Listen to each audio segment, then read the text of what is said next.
Hi, it's the Leong form with Hossan and Stanley, and today we've got a couple with no medical degree. Neither do they offer alteration services, but they can still leave you in stitches. It's a couple of laughs, literally, with husband and wife comedians Rishi Budhrani and Sharul Channa, my good friends. That's right. How do you like my introduction? Yeah, introduction quite funny. You should be a stand-up comedian. Scriptwriter. Yeah, you should be. Yeah, thanks. Well, instead of a laugh a minute, we're going to slow things down and try to sober up for the next hour as we make a documentary out of comedy couple Rishi and Sharul. We'll try our best. So what was their turning point then, stepping into the world of comedy? Has there been a turning point where they wanted out of comedy? We'll also get their thoughts on having a spouse who's also in the comedy circuit and their personal perspectives on the sad clown paradox. What's that? Why got big words one? Sad clown paradox. Sad clown, understand that paradox? Yeah, paradox. Like sad clowns usually aren't sad. They try to make people happy. So that therein lies the paradox for them. I see. Well, we're going to warm everybody up. We're going to have Rishi and Sharul unscramble some letters. But before that, we want to say hello. Hi. Hey. Hi, guys. Hello. Welcome to the Leong Floor. So nice to be on a show that takes us seriously, because nobody does that. Yeah, right? I really feel like a talking point, or I feel like this one talking no point. Talking no point. Just do. Turning point. The turning point. But thank you for having us. It's a real pleasure. thank to be you. I'm so Yeah. happy that you both could make it. We want to warm up first. So warm up brains, warm the tongue, warm everything, We're going to do this little game where you have to unscramble the letters of a word that we give you. Okay? And basically try and identify sub-words within this main word. It's like boggle lah, basically. Okay. Minimum must have at least 4 letters. Okay. So you'll give us a series of alphabets We and give then you a word. And try we to have make other words from this main word. Okay. Let's try. You can't repeat the letters. I mean, you use every letter in it, but you can't repeat basically like boggle. Basically, okay? Yeah. You have 1 minute, and He's then really looking at us as if we do this Yeah. at home like every day. Yes. Rishi, what are the words today? Yeah, today we shall use the word encyclopedia. No, okay. man. The winner will be the one who is the last to have a valid word in play. Wow, your instructions very hard. Yeah, so after 1 minute, the one with the last word is the winner lah. Sounds like you all are figuring out the instructions right now. Yeah. We do improv We as well. do game show. Okay, ready? Here we go. The word. Yeah, okay. Because I know some of us are more visual, right? So you need to see the word. I will say it, then you rather show. than- Yeah. Okay. So the word Rishi and Minimum Sharul, 4 letters. Letters must be used per word. Okay. Then we do it individually. Alternatively, yeah. Ready? Ladies first, okay? Okay. And the word is comedian. Go. Median. Median? Good. Yeah. Media. Good. Code. Wow. Okay. Dame. Okay. What did you say? Dame. Dame. Deco. Okay. Dome. Very good. Okay.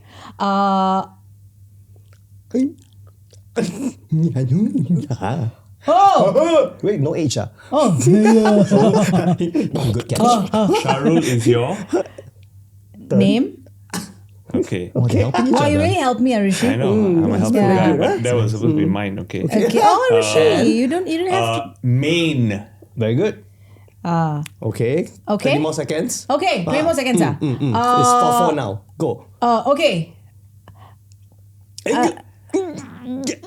Nomad. No matter. Okay lah. Hey. Sorry, I'm just. I'm so, my ADHD is so, it's so like, Okay. 10, 9, 8, 7, Node. 6. All right. Thank you. Very good. Oh, wow. Time is up. Rishi, you are very, And it's a draw. It's a draw. It's a draw. Really? It's a draw. Yes, because we decided that welcome to the comedian marriage counselling session. Oh man. Yeah. This really brings us Miss back. Wiki Wee, I'm LaSalle. No, I He's think Wiki Wee. they're both very School of Communications. Oh. Just random. But we're more hands-on. Ex-presidents. We're more into the performing arts. Yeah. We'll go into that in just a while. Yeah. But in the meantime, a very, very important question. You all can both answer anytime. Who's funnier? Don't want to be modest. Okay, actually, to be very honest, it really depends with the audience who's Okay. watching, because Rishi's comedy is very long form, and if you're a certain age who likes to listen to storytelling kind of a form, people love to sort of listen to Rishi's funny storytelling. that, You yeah. know, and those who have shorter attention span, like I'm very short form kind of jokes. Who want like faster jokes or more visually appealing jokes. That's what I think my audience kind of likes about my stand up. Okay. Yeah, that's fair enough. Yeah. Yeah, I think people who are Different, rich and classy really like Rishi. As opposed to poor and low class. Come to your shows. So our comedy is SES based. SCS is a butter, right? Socioeconomic status. Yeah. SCS butter. SAS. SSC. SIS. Not That's SCS. sugar. SCS. Oh, sorry. SCS. SCS SCS. butter. Y'all got No, that's sponsorship? IS sugar. Oh, SIS sugar. Sorry. Hey, call them, they can sponsor. They brought to you. Anyway, yeah. It's okay. Yeah, it's good because when I first met both of you, I was thrilled. And it was, do you remember? It was at the foyer of Drama Centre. Drama Centre. Yes. Wild Rise Man Theatre Festival. It was the Man Theatre Festival. And it was they called the stand up for Singapore, is it something like that? Yeah, Yeah. something. Yeah, well, yeah. And that was when I first heard you guys. But I knew you before, We Rishi. have acted together once. So Rishi, actually, both of you are also actors. Yeah, we both, and we were in the full Monty. the first Pandemonium's first Yeah. production. Yeah. So that's when I first met Rishi. I Right. threw a chair at him. yeah. Why? Literally. It was in the choreography. Yeah. Director said so do sorry. it. No, yeah, it's director okay. said, Bill Calhoun said, do it. Ah, good. All right. And most of the times I caught it, except a couple of times where, injured. And I've seen Sharul on stage performing as an actor as well. And I've told you to your face that you are an amazing actor. I don't know whether you like this term, actress, actor. If I may share, I probably would not have had any future or any kind of foray into the world of entertainment or showbiz if I didn't meet Sharul. Oh, is it? How's that? Well, How's that work? Well, because we kind of knew each other as hobbyists in a Bollywood dance troupe. We had dreams of becoming actors, Bollywood actors. But I only started taking performance and acting seriously when I watched her graduation play, and I kind of fell in love then, I think. Wow. Graduation from LaSalle. That's how. Yes. She played a character in The Golden Child. The Yeah. Golden Child, David Henry Huang's play. Yes. Yes. goodness. So I played the first wife, and at that time I was dating Rishi, and then he came to watch the play, and then he was like, "Oh, I want to do this," and I said, "Oh, he said you inspired me." I said, "Oh, okay, okay then." And then she said that, you know what, Rishi, I love the way you argue and the way you put your points across. I want to do what you do. So she went to get a communications degree after Yeah. acting. I did. Oh, Yeah. I didn't know that. Well done. So I went to SIM. I did my from university at Buffalo. They had a program. Nice. So I did 2 years of getting that Bachelor of Arts in Communication and minor in Marketing. Because how did Rishi then get into acting? Because you had a degree in comms. Communications. I was training at NTU with a degree in comms, but I was doing a minor in drama and performance, which is where I met Michael Corbich, who was then the Associate Artistic Director of SRT. I see. And he invited me to audition for the Young Co. And I said, I got no money. And he said, just come and audition first. I must pay one a Yanko. Young Co must pay, yeah. I mean, you pay like nominal kind of yearly fees to train for 2 years. see. But I was like, oh man, we're already paying for uni fees and you're trying to just get by. And he said, just come for the audition. And after the audition, he told me that they put 2 students on scholarship. Oh. So I was one of them who got invited to be on scholarship for 2 years. And that's where I started training. And that was a turning point for me. Okay. Okay. So it was quite early on that both of you realized that this is going to be the path that you're going to be on, the entertainment path. I wouldn't say exactly comedy, but entertainment in that sense. And then you both inspired along the way each other as well to go as far as you have. Yes. I think that's accurate. We just happened to meet each other, and I think if Rishi did not meet me, he would be doing something else. He would not be a stand-up comedian. He would definitely be in the arts, but I think he'd be into this more formal reporter, writer, consultancy kind of a firm, writing, I think, some stuff for the government. I think like speeches, like minister speeches kind of thing. Is what I told him. I said, you would be writing for ministers, you know. This is the PG version of what you really think, right? Because you've told me before that actually if I didn't, she tells me all the time, you should say what you really think. And I think that he would be married to like a Sindhi woman with like 2 kids, and he would be the lady would already have 2 kids. Yes. No. I mean after. Stanley. Just clarifying. Just clarifying. I mean, no, his parents would never allow that. By the way, no, it's just too forward. It cannot allow. Auntie's like, what? She already has 2 kids? Oh. No, can't. And he would be bored to death with her. And he'd be so unhappy. I mean, he is unhappy now also, but he would be way more unhappy, you know. So this is meant to be counseling, or Yeah, exactly. All your therapy's coming out now. So yeah, very good. Well, she did say once, I mean, that, Rishi, especially this happens when, we argue, and then she goes like, Rishi, if you didn't meet me, you would be playing guitar under the block with your Mina girlfriend. I'm like, whoa, that's harsh. Are you asking me his dream? Like, are you asking me his fantasy? Or are you asking me what I think would have actually... Okay, see, there's 2 things with Rishi. One is if he didn't meet me, what he would have to do is marry a Sindhi girl, have 2 kids, and be boring AF, which he is in personal life, but outside he's damn entertaining. If That's it true. were Actually, his I'm a boring person. Like I'm literally uninteresting unless I'm on stage or whatever. No, I mean, Yeah, we it's the can opposite. understand He's really, that. really entertaining on stage.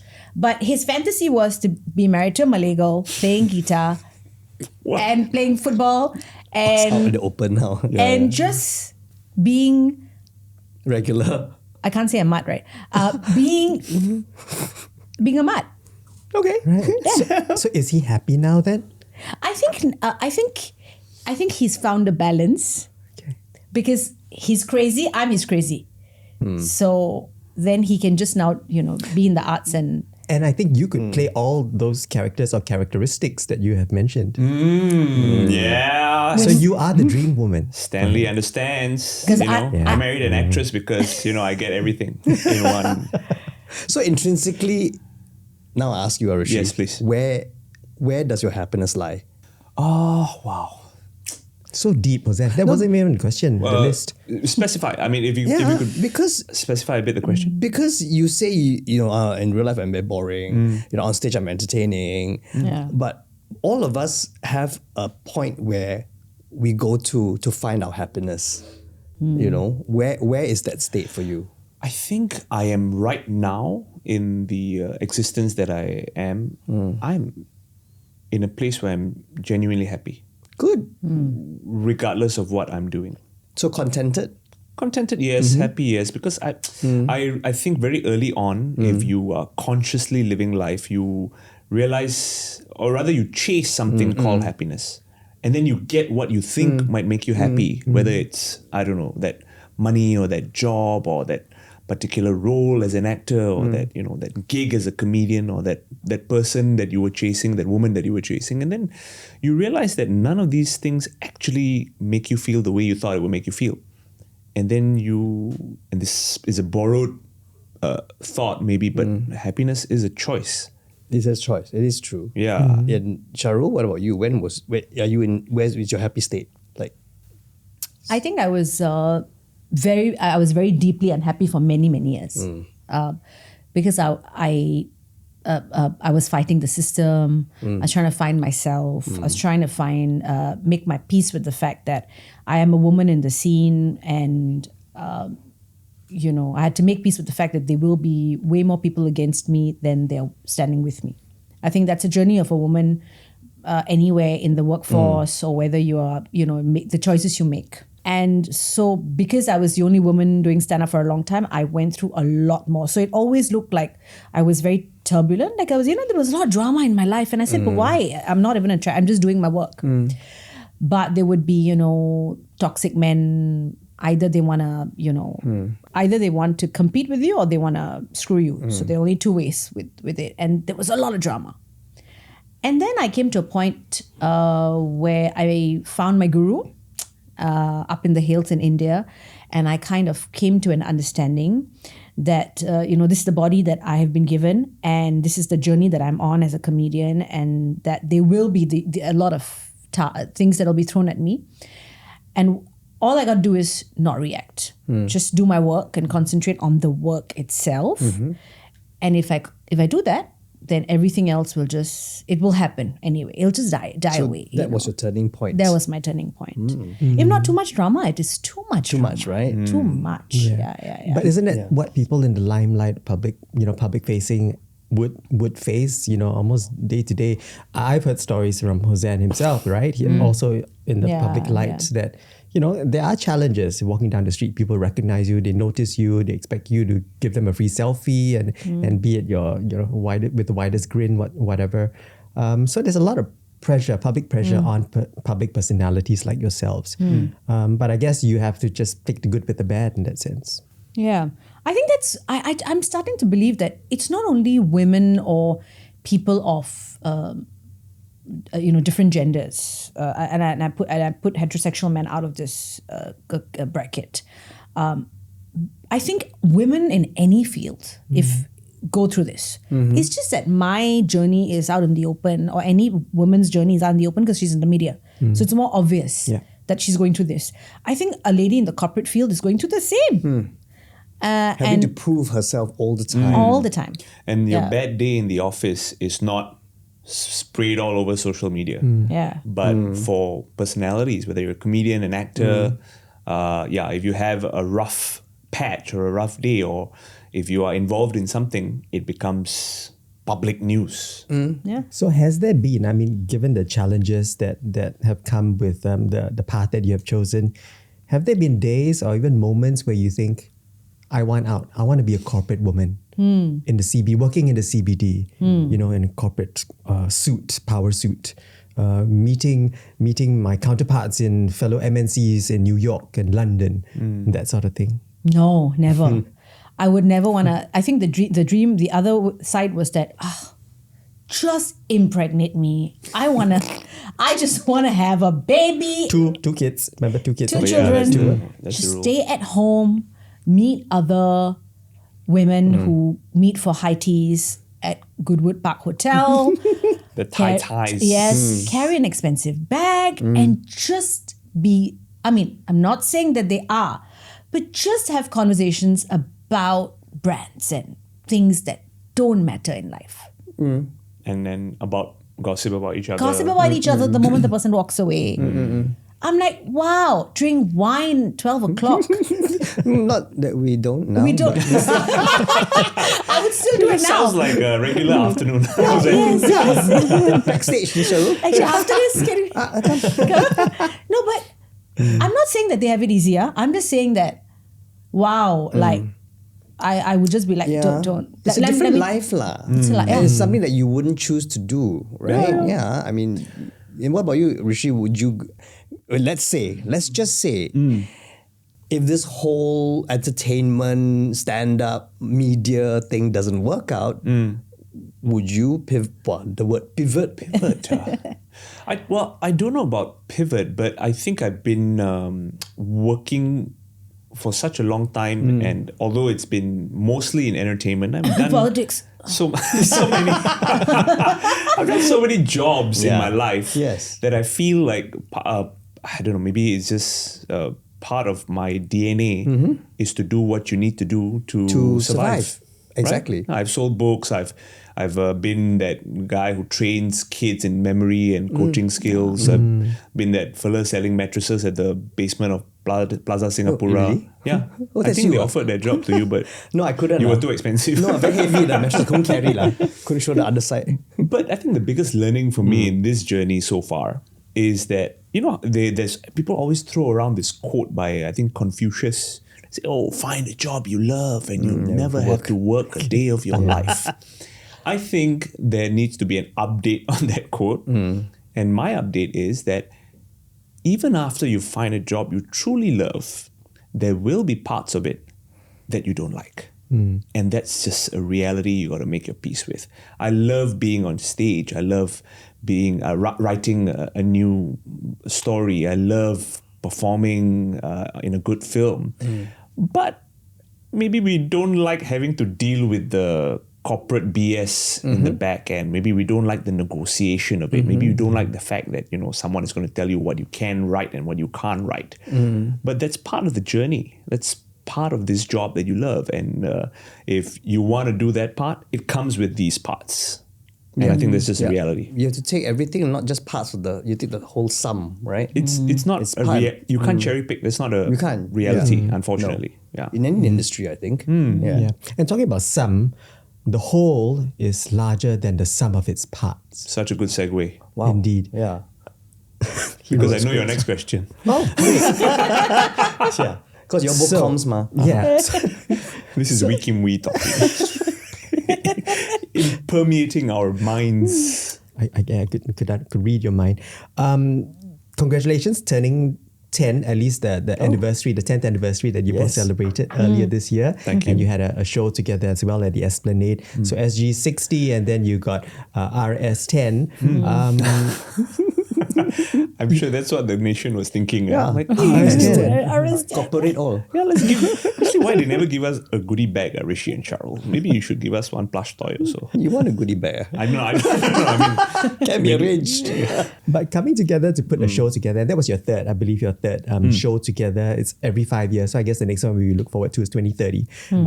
But coming together, putting on a show together, yet also having, your own brand of entertainment and comedy as well. Have you ever thought about chucking your individual careers and coming together and doing really a Rishi Sharul shaking her head already. Rishi Sharul kind of permanently? You mean like the Donnie and Marie show lah? Yeah, no. No. That was the first decision we made as a couple. Right from the start. Right from the start. I said, if we ever split ways, then, and we are always together, then that kind of, we never build our individual brands, you know? So I said, let us never be dependent on each other for that. And we're two very different products on the fruit aisle, you know. If Rishi is a mango, I'm a durian. And so we, I don't know. I mean, they look damn confused about that.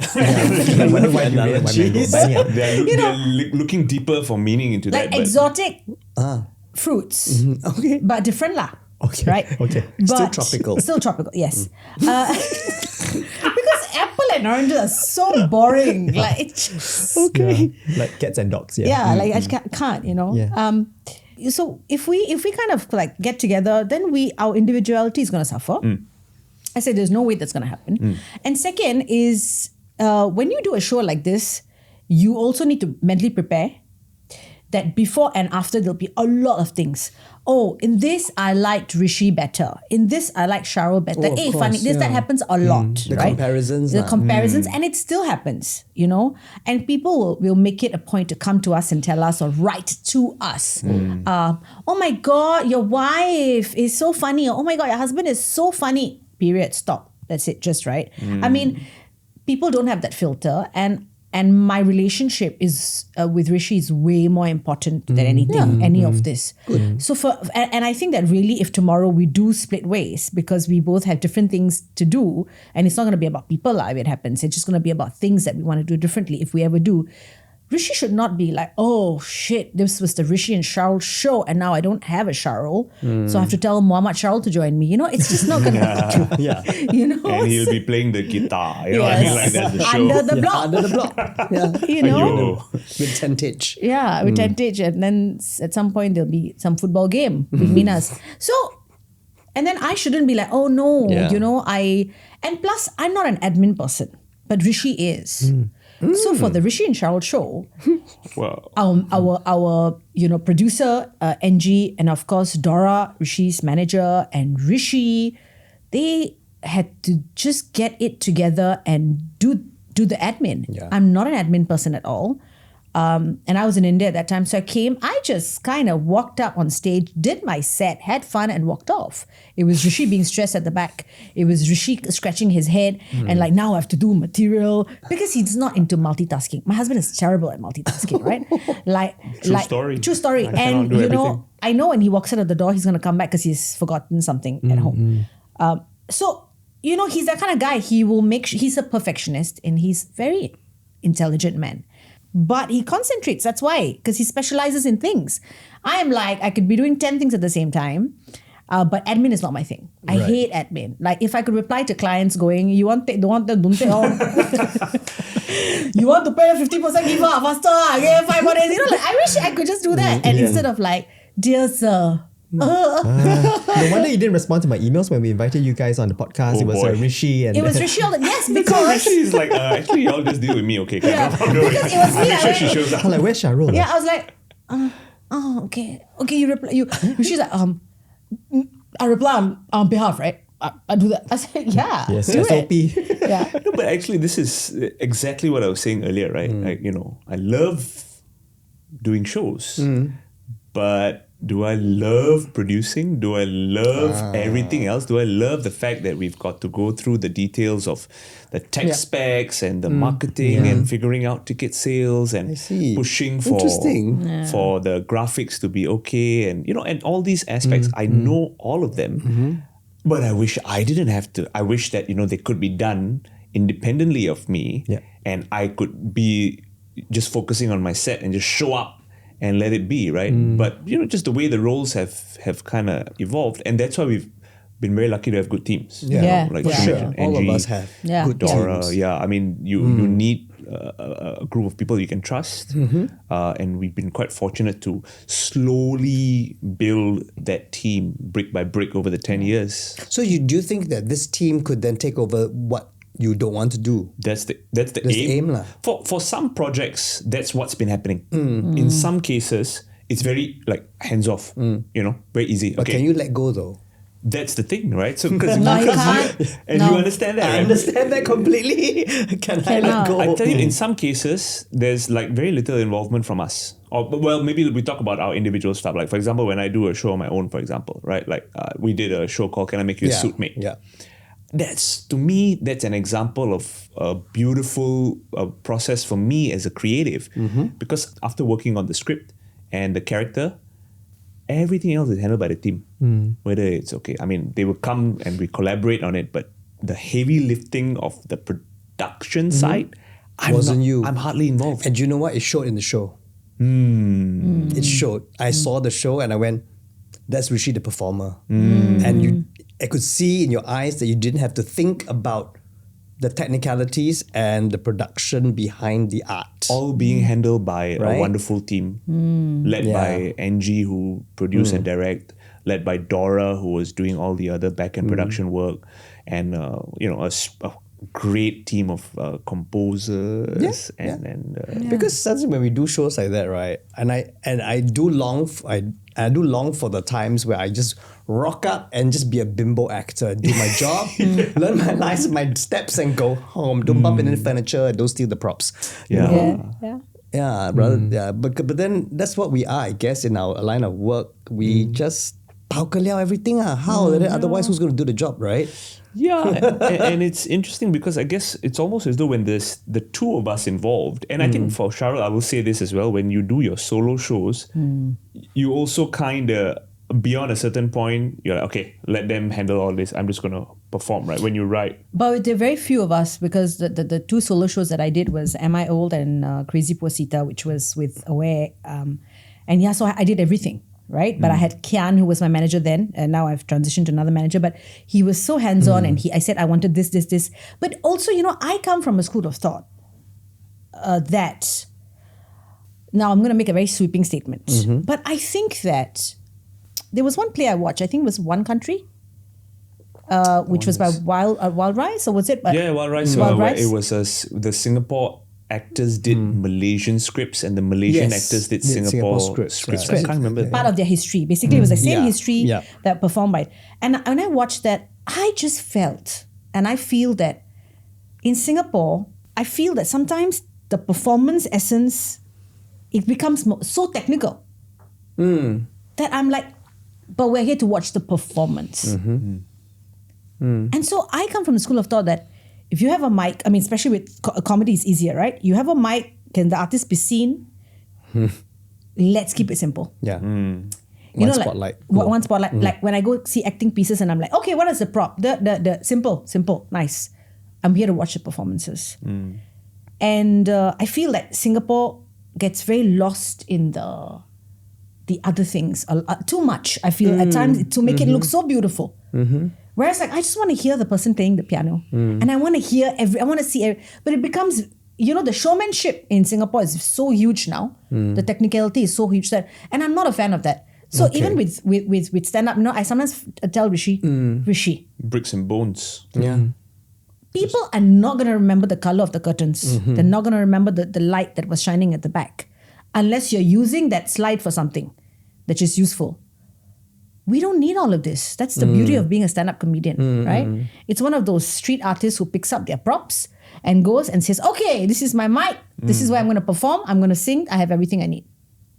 And I like that simplicity. And I feel that the performance arts gets lost in everything else. So that's why when Rishi is doing his I just do it. No, but okay. So with the pink light, there's No, I do. Okay, sorry, I stand corrected because that is all our producers. NG will handle all that. Yeah, but you also step in and say, hey, NG.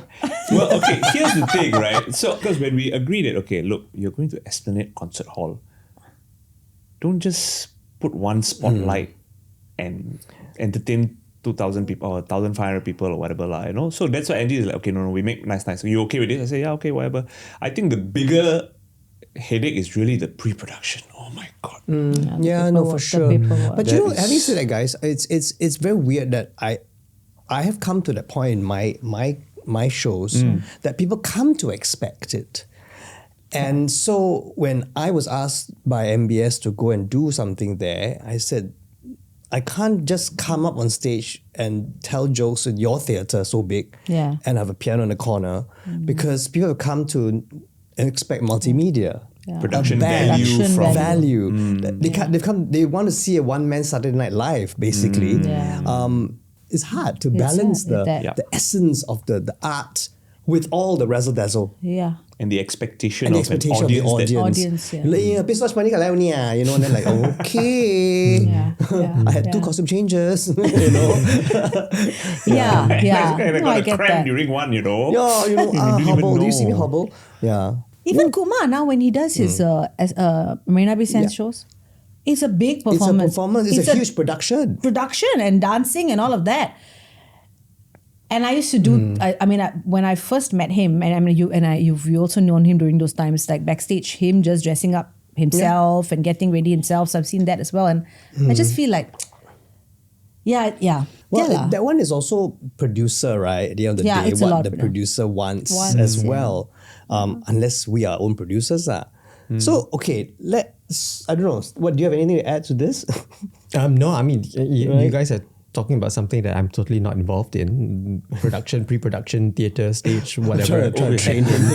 So I'm just quietly listening to all that is involved in putting I guess you as an audience action. member, you watch, you've seen so much. Yeah. No, I agree with Sharul about what you're saying about simplicity. It's not about all these technicalities and showmanship and all. It's just the simplicity and the soul that performers can bring to the audience for them to be able to resonate with what you are actually putting across. Right? Keeping it simple. That's what they teach us in journalism too, don't they? Keep it simple, silly. Yeah. Kiss. Keep it. I got the version. Keep it simple, stupid. Okay. So, but same abbreviation. Different school, lah. We School everybody. Australia.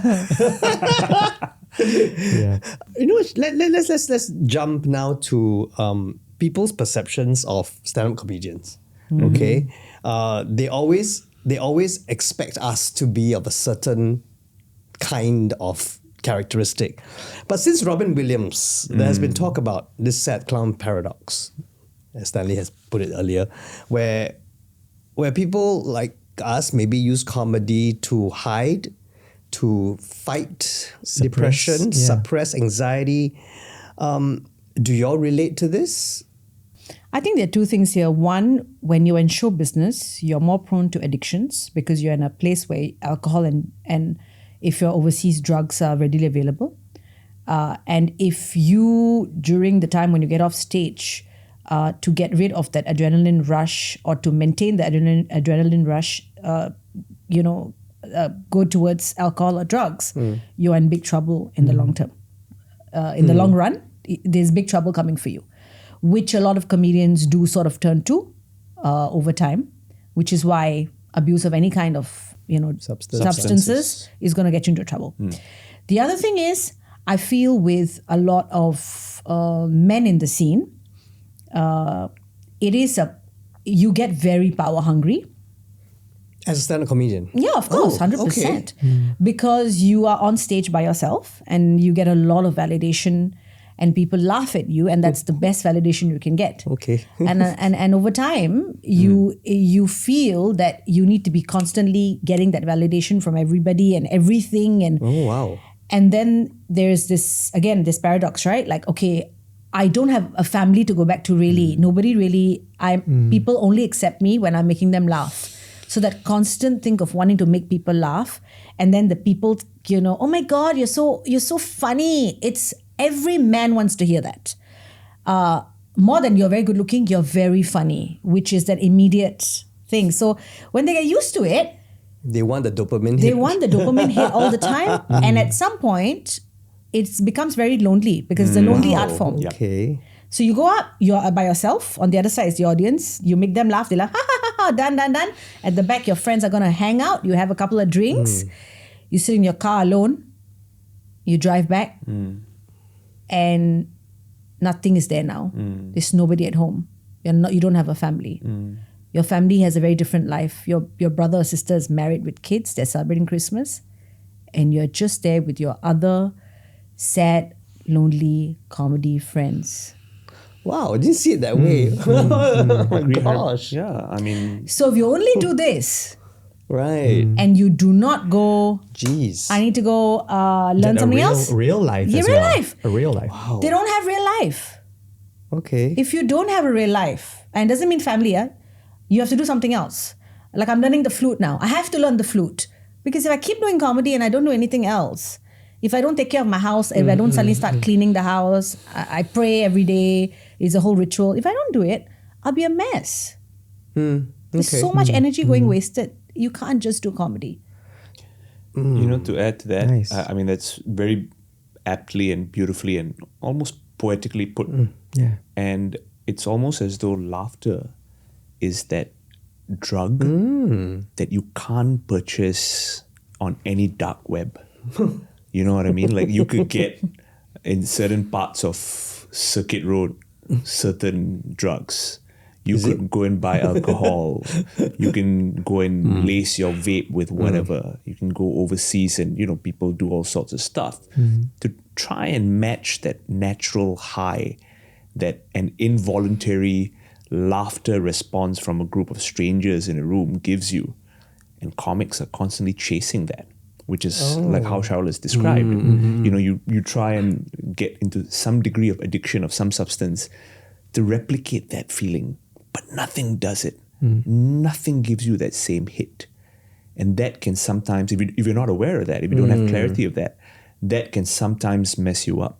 And that's why I'm completely in agreement that you need to have some degree of normalcy. Right? And Play grounded football, life. meet regular human beings. When I say regular, people without the comedy sad people. clown paradox. I mean, they may have their own paradoxes and their own issues, but you kind of have friends who can have a regular conversation with you without you having to tell a joke to be accepted. Or even as amongst our friends sometimes, I notice it. It's a different energy when you guys sit together and are talking, and I don't know. You know that I'm not a real stand-up comedian in that sense. So I'm outside the circle and I look in, and everyone's talking. Yeah. But I don't know if anyone's actually listening to each other. No, It's nobody's always a listening. one-upmanship. I mean, Yeah. sorry if that. No, that's true. I feel there are elements of that. You're watching, right. you guys in the room. I'm like, oh, okay. Yeah, I don't Everybody's know. screaming at each other, right? Yeah. It's like over. I think I spoke to you about this Yeah, before, yeah. at Happy Ever Laughter, because we were in the other room, right? I'm like, what's going on in the room? So loud. I'm like, what's everyone talking Comics about? trying to outpunch Yeah, each it other. It sounds still performative in some way. But you all are friends. But you notice that's why I always pulled away and sat with the actors. Yeah. Because there was different energy there, right? Because even when you find friends, right, outside, when I say even normal friends, people who accept you, Because as comedians, you meet so many dark sides of yourself because you've accepted so many truths about life. One is we all gonna die. Two is even no matter how much money you have, you cannot eat the money. Yeah, still must pay tax. So yeah. So you must pay tax or hide your money somewhere or don't declare. But yeah, you know. We declare everything. Hello. Other people in society are trying to fake their truth. You are out with your truth, all your dark thoughts, all out on stage, everything. You are very vulnerable. So you feel if you're stupid enough to think that they are normal and you are abnormal, then you need to have friends who can go, hey, do you also sometimes have thoughts about how ants meet each other and talk to each other? And if you kill one, the message is lost. Like, do you think about it when you watch them? And your friends say, hey, even I think about it. If you have friends who don't say, even I think about it, and go like, what the hell are you talking about? You xiao, You xiao or what? Cannot. Again, same loop. Yeah. I am different. I have dark thoughts. I'm not a good human being. You know? Okay. So people who kind of like, which I think actors have, because actors have the same kind of, you know. I think very weirdly, and then you know what I mean. You just analyze weird things in my head, but so I guess So I don't get it, right? Sometimes.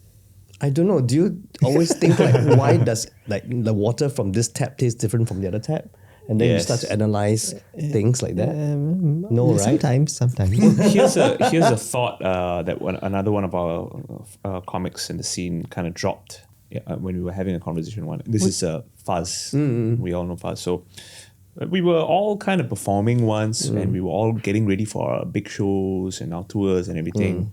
And we were at a comedy club once, and we did our sets, and then he came off stage, and then we had to meet people. Not had to, but you know, there were people in the club, and they were like, hey, hello, come, can we take a picture and all that. And then he said this to me that really got me thinking. He said, do you sometimes feel that you spend so much time trying to get comfortable on stage and be your most authentic self on stage that when you get off stage, that is when the act begins?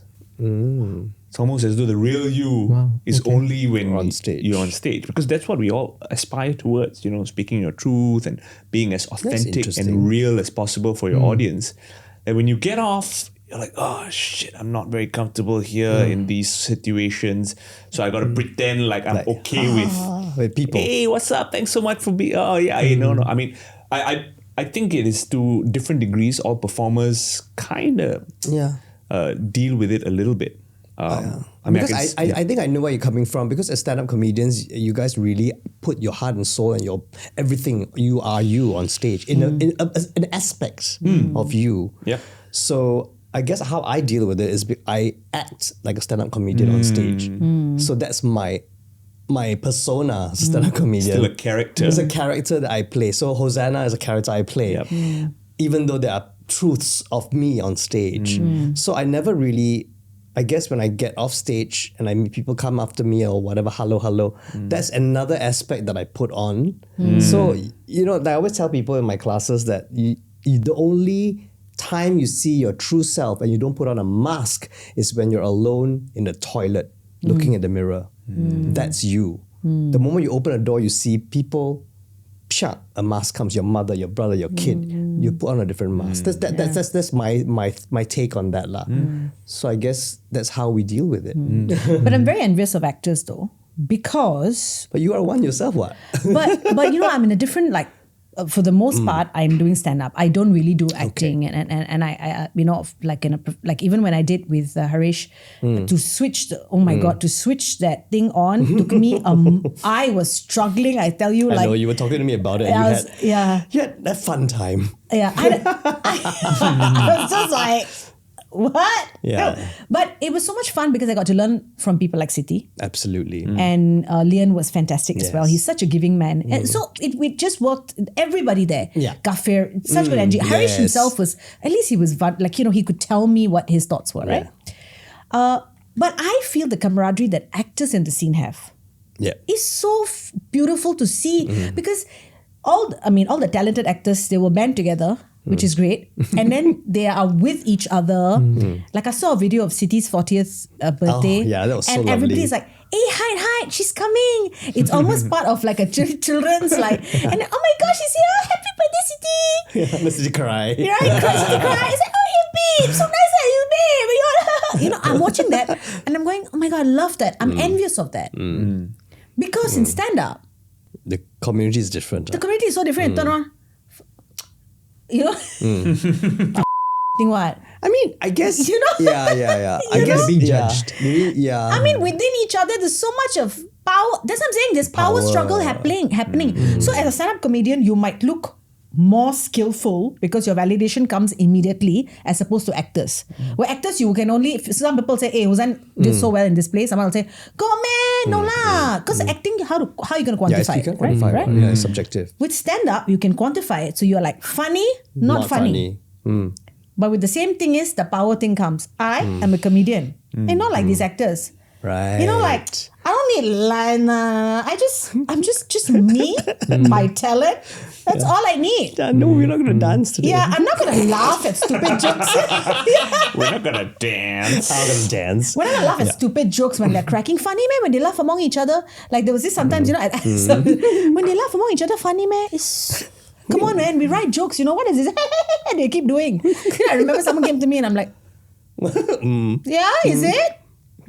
But Well, dude, that keeps them going. It takes a team to build a production, Yeah, of course. which is why... And it takes months or weeks of being together. and bonding. In the rehearsal room. No, we stand-up comedians. Yeah, okay. Like it's very siloed, alone. Yeah, alone, it's so alone. you feel on stage. Yeah, you feel like actually you don't need anybody or need anything. This is just all me, which is a little misguided. But you are led to believe that because actually you are in your silo all the time. You're all your time on your own, and you're like, okay. And you hope the person who goes before you kills, but not too hard. Wow. Because Wow. you can't do that with acting, right? I can't be like, Leon, give me less energy. No, don't. I have to overdo this. Can you hold back a bit? Why you cry? yeah. Talking about holding back, if I may steal that. Go. You keep saying the right words for me to use and run with it. Holding back. Because, in comedy, you've got to have those punchlines, you got to have the stories, you got to have the material and all. Would there be anything where you would draw the line and say, no, I will not cross this line in order to secure the laughs and the immediate response that you get as stand-up comedians on stage? Good question. Are there no-go areas? Because we've had that conversation when... I haven't. This is certain Singapore comedian. Remember we said, should she go there? Remember at the time. Anyway. There was a big controversy. So you know about it, right? No, She's enlighten. US based. Jocelyn. Yeah. And she said things some about Malaysia and all that. Anyway, Malaysia plane joke. So she made Malaysia a joke plane about the missing plane. And it was not like a particularly funny joke to me at all. Yeah. But I've known her and she's a funny comedian, But, so some of us came out and said that because she wrote to us individually and said, can you share it? And, I would support a female comedian. So I posted it. And I was getting a lot of hate on my messages. And I said, what happened? When I went to watch the video, I said, okay, A, it's not funny. B, it's about the plane. And there are a lot of people who haven't found their relatives yet. Yeah. So she got a lot of hate for it, but then she kind of went on, and there was a lot of things that went with it. She doesn't particularly like me, and that's okay. But yes, to what you just said, I personally feel that in any profession there must be empathy. So I particularly believe that no, I won't do rape jokes. I've had a rape joke before in my set, and I've felt really bad about it later. So no rape jokes, no disasters. If some disaster has just happened and people have lost family members, I don't do that. Even though I can find a really funny joke would have popped in, I'm like, nope, not going to do that. So I think any profession needs empathy. But a lot of comedians out there do feel like, no, if it is funny, it is funny. I don't know why I came up with the accent. The accent came out like Which comedian is this? Which comedian in India has said that? If it is funny, man, it's funny. You just do the funny, man. You find the funny and you get the laughs. What about you, Rishi? What do you think? I don't have a set of rules that I live by in terms of topics to cross out. Okay. No. Because you see, a lot of the work I do is current affairs related, news related, politics related, for example. Yeah. And sometimes I feel like if it's in the news and I don't discuss Talk about it, even if it's a negative thing, then maybe I'm doing a disservice to myself and my art and the audience who's come to see it, or whatever the case. But I do my best to approach it with a degree of sensitivity and empathy, like we said. And I think the medium plays a big part. So there are certain things that are taken out of context all the time, right? Like if you've spent an hour in a comedy club with a room full of people who've paid money to watch you, and you've earned that relationship, you've earned that trust to go to a certain dark corner that, you know, you have agreed that, okay, I'm going to take you there. I'm going to take you there safely. There's going to be punchlines about this really dark issue, but we'll do it together. You know what I mean? Like you kind of earn that trust. And the people who come, they watch, they appreciate you taking them somewhere, and then you move on and they talk about it in their own circles or what. But if someone takes that 1 minute of whatever joke we said, or whether it's a joke about assault or an accident or death or whatever, and they just put that 1 minute on TikTok, you go I see, out of context. yeah, it's like, why is this comedian making fun of that person who died on that place? So I think there's a lot of nuance that you need when you're performing in a stand-up comedy setting, whether it's in a theatre or in a club. And I think a lot of it depends on what relationship you've created with an audience. That's my view. And clearly we have heard that serious side of you, right? You talk about news and keeping up with what's making headlines and all, which you, I think, used to very good effect in the Rishi report. We try, yes, we try. We've been working hard on that. Thank you. Yeah. And maybe one day Sharul might have the Sharul statement. She has it every day at home. Too much, Final statement. too much admin work. Edwin. Who is Edwin? Who is Edwin? Edwin worked too much. I think of Edwin talking about. You need some. I've been thinking about that. You know the statement recently. I was like, Edwin. No, too much admin for me. We need to hire someone named Admin Tong for our business. Very good. All right, let's round up very quickly. What's in the long term or medium term? What's coming up next for you, basically, both of you? We can't wait 5 years for the next combined show. We're doing a bit of traveling with our dual show. We go to Hong Kong in October just to do a comedy club there. Okay. The both of us. Charul's got, I think, a solo show in Jakarta coming up. Yeah, Jakarta is coming up. Nice. It got postponed up because of the riots. Now, I'm doing it again. Okay. And I do India. I perform in India quite a bit now. Fantastic. Three times a year. That's really fun because I have so much fun in India. India is so colorful, I know, right? bright. Yeah. I love the audiences. Different the way they react to you, the audience. So different. Singaporeans actually are a beautiful bunch. They're just so uncomfortable and laughing. They really want to laugh. You know, Singaporeans. They want to laugh. They want Takes to time laugh. to warm them up. Warm I up. think. Then after that, you see them, only their shoulders are moving like. Yeah. They laugh inside. Actually, during COVID, we realized this a lot because the first few months of this opening, everybody was wearing masks. And you could only tell if they're laughing by their eyes. Yeah, they close their eyes. I thought they were- And shaking the shoulder. That was funny. And when I did a Zoom show and Singaporeans bought tickets, you know how chatty Singaporeans are when they are not seen. Comments. Yeah. Come, ha, ha, ha, ha. Yeah. Lol. Emojis. Yeah, I'm like, really? Extra no. All Singaporeans. But good lah. I mean, there's hope for us yet lah in this Yes, country. yes. With humor moving forward.